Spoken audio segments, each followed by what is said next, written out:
I've just discovered another issue that I agree with Corey Heidelberger on, and that is defending women's rights.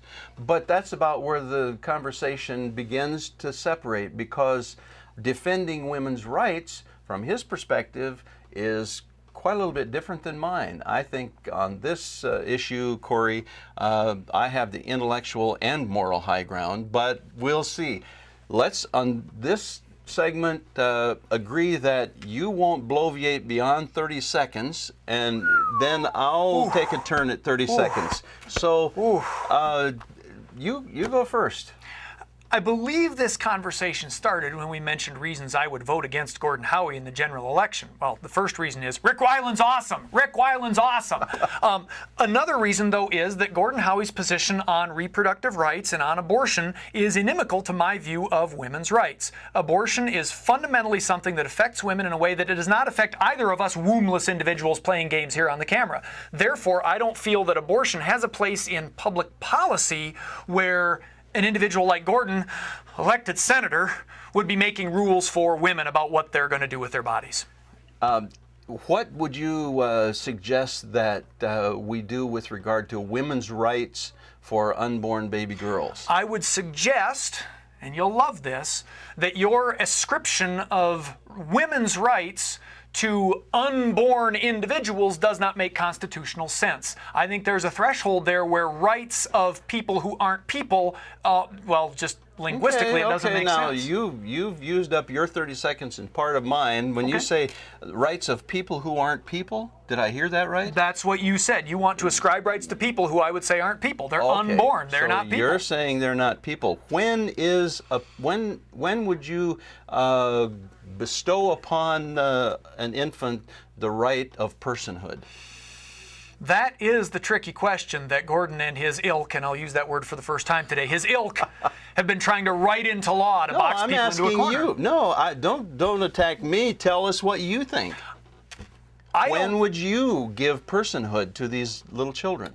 I do not have an answer to that trumps the principle that I apply, saying that women have that absolute right over their bodily autonomy and how their bodies will be used, whether or not for the sustenance of another entity. You're saying then that an unborn child doesn't have a body and therefore has no rights, and so... I did not say an unborn child does not have a body. There is definitely an entity growing in a womb.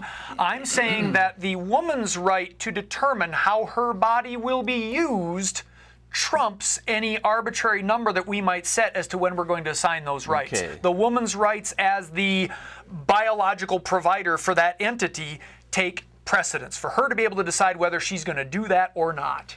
Okay, so that gives someone the right to take someone else's life. That gives a woman the right to say she will allow her body to be put in service of this entity, or to choose to end that service to that entity and remove that fetus from her body. So you haven't yet answered the question, when would you bestow personhood on this unborn child? Because I don't think that's the right question. I think whatever we're calling personhood doesn't make sense. Well, it has to be the right question. I asked it. Well, point taken. Point taken. The question of the personhood we're bestowing upon this entity in the womb is still subordinate to the question of the clear and present personhood of the woman who is bearing that child. That woman's rights, whatever number we set, that woman's rights take priority in that situation. So you would say that there's an absolute right to terminate a pregnancy anytime, for any reason, up until the time the baby has completely passed through the birth canal. Absolute, as you know, Gordon, always makes me nervous. I am open to the argument that there may come some point in the pregnancy where we want to talk about, maybe that abortion we're not going to allow.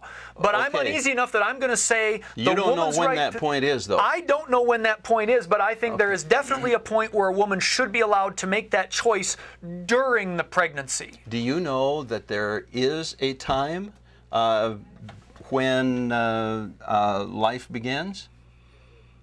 Are you saying, do I know when you're about to tell me that time? Or are you saying, do I Yes. think there's a time when life begins? No, I'm It's that saying one. I'm Okay, about okay, to right. tell you. Tell me this time, Gordon. When does life begin? Okay. Many people believe that life begins at conception.